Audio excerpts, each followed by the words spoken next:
Hey guys, how's it going? I decided to do my own bait or chamber cut.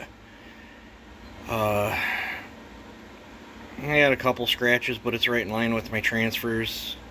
That's a risk that how I have to do it. That sometimes that happens, but this cylinder's not 100% perfect anyway. But I'm pretty sure it'll clean up when I'm done porting. I don't want to run hone down it because right now it's marked out where the piston was riding, where I want to do the transfers. But I just got done cutting the pop-up and sanded it down to a 220 finish. I'm going to pause you guys. I'm going to try to get it set up, and I'll show you how I sand the top of these pistons. Alright, hopefully you guys don't fall down. How I use a lathe is how I use a lathe. It's probably not the safe way to do it. It's probably definitely not safe to have a chuck and a chuck, but this chuck I clamp my pistons in because this one's got funky jaws on it. I don't have multiple chucks for this lathe, so I do what I got to do to get the job done. This is not the most accurate way, but it's accurate enough for what I'm trying to do. I already used this like this down here to get it down to a 220 finish. So I'm going to start it up here, and this is my green Scotch-Brite and then my gray Scotch-Brite. I'm just going to work on trying to get my machine marks out of there. This green stuff is pretty aggressive. I don't know, probably 250 grit or so. If I had a normal lathe that I could switch out my chucks on, I'd spin this a whole lot faster, but I'm spinning this as slow as my lathe will go, just in case my chuck comes loose and falls out. I don't feel like getting hit in the face with it. But I don't ever recommend anybody putting their hands and stuff close to their lathe like I'm doing, because if my shirt gets caught or this thing grabs me or whatever, it could be in a world of hurt. But I do what I got to do to get done what I'm trying to get done. This is the gray stuff.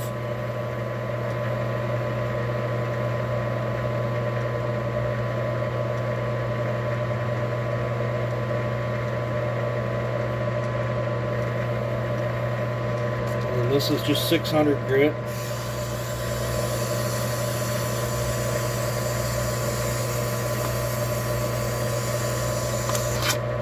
See how that just caught me? Actually, I'm going to fold this a little bit.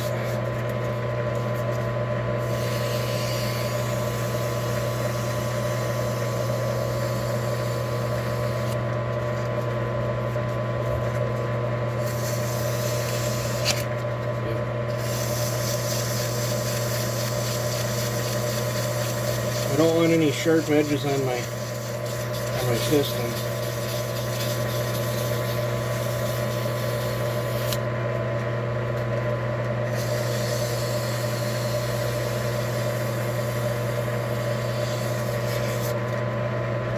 I almost think this gray stuff's smoother than that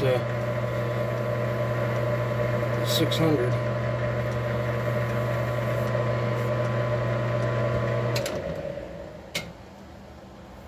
Now they don't look too bad. Alright, I'm going to pause you guys. I'm going to get this out of here so I can buff the top of that piston. Check it out, so bear with me. Alright guys, all went good in the polishing department.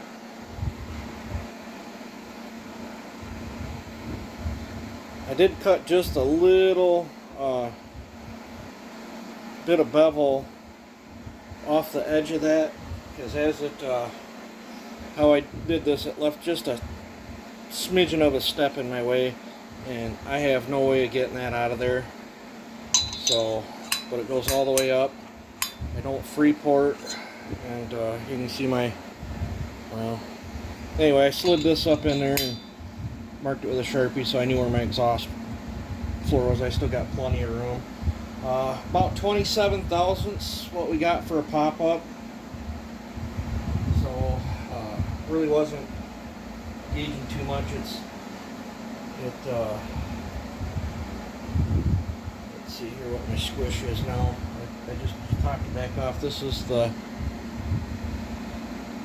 the squish with the pop-up, and I can see the nick right there, so I got plenty enough space between my pop-up and my chamber. But let's see what this is. It's looking like 82 thousandths is my squish now. And this is the squish after the base cut there, and showing about 55 thou on that. So if we go over to the calculator and go 82 minus 55 equals 20. We got about a 27 thou pop up that we gain. I cut 35 out of the chamber. So if we got 82 squish minus, let's just say 22.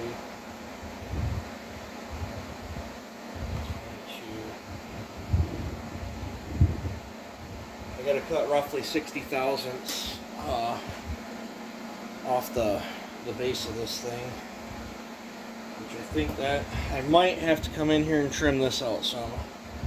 Cut that much off. Yeah, I'm definitely gonna have to come in here and fillet that out a little bit, but it's all right. And I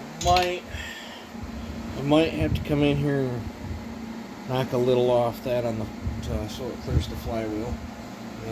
Probably gonna have to take some off the bottom. I don't know. We'll see. I'll try it first. If it hits anywhere in here, then we'll take it off. If it don't hit, we'll roll with it. So yeah, I just thought I'd show you guys what my plans were. How I do the chambers is so risky. I stopped at 35 thou just because that should give me a good bump in compression there, and this will give me another good bump. And that 35 should allow me to drop the exhaust port low enough where I could raise it back up to where I want it, and then still get some pretty decent blowdown numbers. Intake, I shouldn't overshoot the intake because I didn't cut out as much as what I was thinking I was going to on the chamber. But let's, it's 60, so that's 10, 20, 30, 40, 60. It'll be about probably roughly 6 degrees or so. So we'll go 73 plus 6. Should be right around 79 or so. And I'll probably push it to 80 because that's typically what I like to run. I was thinking between 78 and 80 on this, and it seems out to my saw we'll tip the ladder a little bit and go a little more fuel on her. So, yep. All right, I think this is long enough. I'm gonna jump on some other part of it, get putter, and I'll get this uploaded for you guys. You guys have a good one. Take it easy and have a good day.